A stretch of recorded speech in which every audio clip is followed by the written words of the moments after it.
Two videos in one day?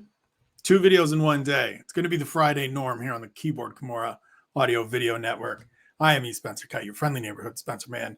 And this is Do You Want to Make a Bet for UFC Paris? So a couple months ago, I had the idea to start putting out some UFC gambling selections. It is obviously a market that has exploded over the last several years and really taken off and become more prominent in the last year, I would say, or even 18 months. It is something I have always dabbled in quietly on the side and in the background for myself, just to have some understanding and have a little extra fun on the side of things. It is never, let me make this clear up front and suggest this to everyone. It is never big sums. It is never something I go into thinking I need to make X. This has been all pretend. Everything you're going to hear here, everything I keep track of over the course of my wagering is all pretend money. This is monopoly money we're playing with on this show. These are not real bets I am making. These are selections and advice and thoughts that I have about these cards. I recommend to anyone that does want to follow my advice or make wagering selections of any kind across any field to only gamble the thing, only gamble, only play, only bet with money that you are okay losing, because this is not a winning proposition. This is not a long-term viable thing for most people. It's just meant to be fun. It's just meant to be a little added spice on the weekend, on the game, on the fight, whatever it is you're watching. Please be responsible. If you're having problems, if you do need help, all of those things are available to you. I will have them on the post, on the newsletter, post of this audio feed, how you can reach out, where you can reach out, both in Canada and the United States. My DMs are open on Twitter and Instagram. Hit me up if you need to talk. If there's anything going on and you need to talk, hit me up, whether it's betting related or not. I'm always here. The message at the end of all of these, that I love you, I care about you, and I want good things for you, holds true no matter what. So if you need me, hit me up. I am here. But let's get to it. So a couple months ago, I had the idea, as I said, to start putting these out there. I started in August. We had a couple of events, and through 3 events, I'm down. Not much. I'm down 0.42 units. So the equivalent of $42, which, nobody likes losing money. I don't like being out here after 3 events, being down, but this is the nature of it. This is the way it goes. The ironic thing is, at UFC 278, going into the final round of the main event, if Kamaru Usman got a finish, I was still going to be up money on the event. And that's the odd nature of these things, right? Is trying to find plays that are going to allow you, even if everything else goes sideways, you can still sort of get out of it sometimes. And it wasn't me chasing. I don't make any. I'm not a live wager guy. Everything is put out there for you in advance on Fridays, so you know what I'm playing going in, or what I'm looking at, what I'm paying attention to, what I'm playing on paper going in, so that you can follow along. You don't have to necessarily follow me on Twitter to get new updates or anything like that. They are just the bets that I talk about here, that I talk about on the podcast version of this, that shows up on the newsletter. And so sometimes you win, sometimes you lose. It is a very important lesson for everybody to learn and understand and accept up front. This is not a winning proposition long-term for anybody. We all hope it is. We all would like to have success. We don't come into this trying to fail, but I understand from 43 years of life and a bunch of experience with some gambling back in the day, shout out to the horse racing crews, that this is tough. But here we are. We've had a week off. We've had a chance to reset, to recalibrate, to look over the UFC Paris card, to look over the odds for UFC Paris. And I've got 10 total units that I'm going to lay out, spread out over the course of this card. I'm going to explain some of these. I'm going to explain them in more detail than sort of just putting them out there, because I think one of the things for me, even just doing this, is I want to be able to vocalize, verbalize, put my rationale out there, so that smarter people than me, that I know that follow this, that are in this industry, like Dan Stepp over at Action Network, can give me feedback and say, hey, the logic here is sound. It just didn't work out. Like that's part of it to remember when it comes to gambling, right? The logic can be sound. We're betting on sports. We're betting on live sporting events where the outcomes are uncontrollable. Things can happen. We can have all the right reads, all the right thoughts, all the right decisions, and it still just not go our way. And so we're going to start. I'm going to sort of just bounce all over the place. I'm going to try to do it in order of the fight card, but I may miss a beat here or there. Main event, I kind of like a little bit, just a little touch, 0.25 units on Tai Tuivasa to win at plus 400. It's kind of a throwaway ticket for me. It's one of those ones that I just have it just in case. I make one or two of these bets every fight card. Just one of those ones that, like, just in case something happens, just in case Tai Tuivasa goes out there and lands a bomb on Ciryl Gane's chin, and get a little something back. We're going to put a little money back into the coffers that just gets us moving forward, or gets us right at the end of the night, maybe gets us, even further ahead at the end of the night. Just a little something just in case, because the possibility is there. He's won 5 straight fights, all by stoppage.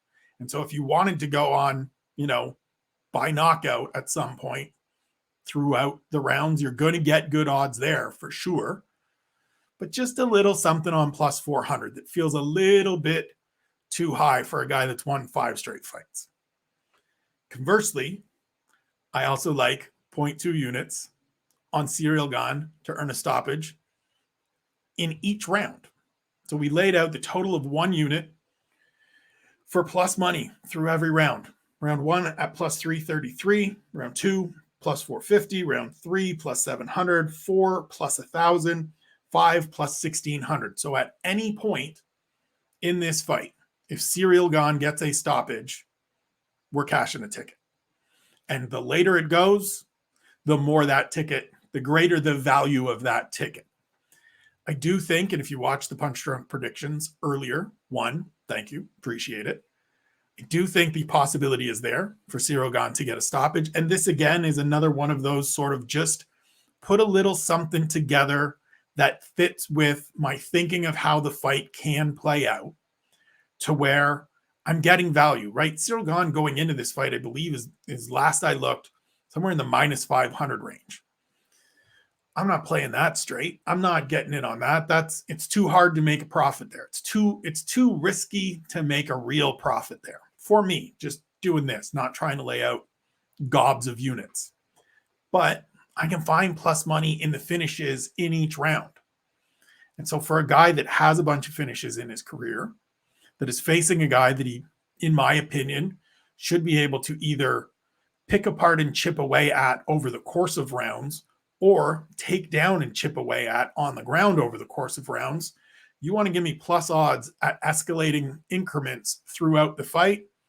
We're going to put 20% or 20% of a unit, 0.2 units on each round, builds it up to a unit total for Ciryl Gane winning. If he wins, inside the distance. If he earns a stoppage, I should make sure to make that clear. If he earns a stoppage, we cash a ticket. Next fight, I got no action on Robert Whittaker. And Marvin Vettori. I got no action on Alessio Di Chirico and Roman Kopylov. They are 2 fights that just don't feel like there's a lot of value in them to me. I think Whittaker is going to win, but I didn't see anything that I like. By decision is minus 120. So there's not an outcome kind of wager there for me. And Di Chirico and Kopylov is a coin flip, and I'm staying all the way away from it. Nasrat Haqparast and John McDessie is the next fight on the main card. The one thing I do like is the over 1.5 rounds. It's minus 400. Put a unit on it. It's just, to me, neither of these guys are really big finishers, right? Nasrat Haqparast has 1 finish in the UFC. John McDessie has a couple, but they were years ago, and I don't think he goes out here and blows Nasrat Haqparast out of the water. As far as Nasrat Haqparast getting a win, I think he comes into this a little bit I know I said on the predictions that he comes out with a sense of understanding he needs to have a good performance, but I also don't think that he's a guy that's going to necessarily rush and force things. I think he can have a good performance by just working behind the jab and chipping away. And so I think we get over 1.5 rounds, minus 400. We put a unit on it. If we get beyond the halfway point of the second round, we cash a ticket. Featherweight fight, the second of two on the main card, William Gomi making his debut. This is one that I like a bunch. Again, it's a find ways to put some units down on a guy that I think is going to win, but that I can still find positive results, that I can still find plus money on. So William Gomi by KO, TKO, or sub is at plus 162. We put a unit on that. He's finished the majority of his fights. I think he can submit or knock out Yarno Aarons on Saturday. I also like the round picks as well. So round 1 at plus 450, half a unit. Round 2 and round 3 at plus 650 and plus 1100 respectively. 0.25 units on each. And so again, we're laying out a full unit in total on William Gomi getting a finish at some point in this fight. So if he wins and he wins by finish, we're cashing a couple tickets. And that's what we're trying to do, right? Cash tickets, make returns. Charles Jourdain, Nathaniel Wood, staying away. It's a super competitive fight. I'm super interested in it. It's probably the fight I am most excited about on this card in terms of the competitiveness of it, what it means for their division and for their respective careers at that. But it's not a fight that I'm putting any units on, because it can go any number of ways, and I'm just going to sit down and enjoy that one as a nonpartisan spectator without any interests in it outside of just watching two guys that I've had the pleasure of speaking to a couple times compete on Saturday night. Shift to the prelims. The middleweight fight between Abus Magomedov and Dustin Stolfutz is one that I am in on. I like Stolfutz, as I said, on the Punch Drunk predictions. He is one of two underdogs that I like. So we have 0.5 units on him to win at plus 200. Gets the job done. He gets the job done. We put a little bit as well on the stoppage money, which is at plus 450, and as well the decision money, which is at plus 450, which is one of those weird ones to me that when I look at it and I go, okay, I like this guy to win. I'm betting him straight up just to get a victory. And then I can also get good money on him just winning by decision. So he can go out and win a 29-28 decision, and our 0.25 units is coming back at plus 400. And so again, theme throughout this, as you'll see, the more you follow me, just little things where we can make a little bit of plus money. And I do like to, if there are opportunities with athletes that I like, with athletes that I think are going to have success, of finding little stacks, finding little ways to cobble pieces together so that if one result happens, maybe we get 2, maybe we get 3, depending on how that goes, right? A couple weeks ago, that was the key to my real good success. 2 fight cards back with Tyson Nam. Had him to win at plus money, had him by knockout at plus money, had him by round 1 at plus money. I think it was 2 units total, returned almost 14. You're instantly up for the night and everything's great. The lightweight bout between Faraz Zayem and Mihail Figlak, I'm out. Got nothing on it. Same with Nasruddin Imavov. Same with Benoit Saint-Denis. They're not fights that I'm super, super confident in any of the options that are there. I'm not enticed by any of the numbers that are there. I think they're competitive fights. I do think Figlak, Imavov, and Saint-Denis get wins, but there was nothing that I saw. There was nothing that really interested me in terms of, how the victory comes or when the victory comes or any of that. So we just stay away. We keep the powder dry for those ones. We save it for other places. We go to Khalid Taha and Christian Quinones in the bantamweight division. I like Quinones a little bit here just as an underdog, 0.5 units at plus 110. To me, it's a coin flip fight. I like the fact that he's, coming from a good gym.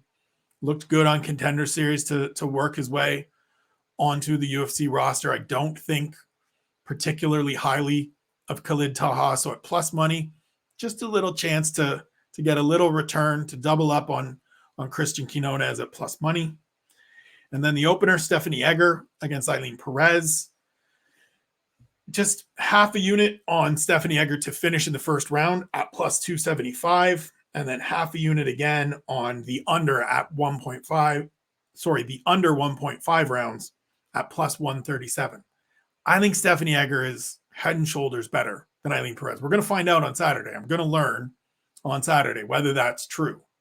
But my thought is the Swiss judoka comes in here and does to Eileen Perez what she did to both Shayna Young or Jessica Rose Clark. And that is judo toss them to the ground and get a finish, whether that's by submission, whether that's by elbows to the mush. I just think she didn't take this fight and make this quick turnaround to go to Paris and not go out and have a good performance. Now, Eileen Perez could be a world beater, right? As I said on the Punch Drunk predictions, as I said throughout the week, she may go out and back up all of that big talk, all of that win in September, then fight Amanda in December talk that I think is just wildness. But we'll see. But for me, I like Stephanie Egger to get the job done. I did miss one in there that I didn't mention in the Dustin Stoltzfus and Abbas Magomedov fight. Have a unit on each of the over 1.5 rounds at minus 225 and one unit on the fight goes the distance at plus 110. To me, those two sort of feel like good dance partners in terms of a wager, right? If you think it's going to go more than a round and a half, which means we're getting through half of the second round and probably into the third, a good chance is going to go the distance. And so to me, it's a little chance to maybe recoup some money, kind of, again, see if we get everything kind of piled up and built on top of itself. As I said earlier, we've got some Stoltzfus plays in there. He's sort of the guy I'm looking at the most this weekend in terms of individual wagers. In total, we've got 10 units on the line. We'll see how we do. This is a tough racket. This is not an easy thing. This is, you'll probably see me laughing and making some jokes at some point, either good or bad, on Saturday, whether I'm cashing tickets or whether I'm ripping tickets. This is about having fun. For me, this is having fun. This is trying to give out some good ideas, some good thoughts, some good insights on some particular plays that I think have an opportunity to cash. I'm not just throwing numbers out here. I'm not just being random with it, but I also take it for what it is, and I hope you do as well. That's the first episode of You Want to Make a Bet, the first video and audio episode of You Want to Make a Bet. I'm hoping after a tough first month that we've sort of shaken off the jitters. We've shaken off the sort of haven't done this out in public and told anybody things I like in a long time. So here we are. We're starting September in Paris. We've got 10 units out. Let's hope we get at least 10 units back on Saturday. Appreciate you tuning in. Thank you for all the feedback over the last bunch of weeks and days and months for all the different stuff that we've been putting out on the Keyboard Kimura Audio Video Network, as it is now known. Appreciate you all. I wish you good luck on Saturday. I hope everything is well with you. I do care about you. I love you. As I said off the top, problems in any area, just want to talk, DMs are open. Hit me up at Spencer Kite on all my social media channels. I am here for you. I am here to listen. If that's what you need, take care of yourselves, take care of one another, good to one another, know that you're loved. Good luck on Saturday, and let's make some money.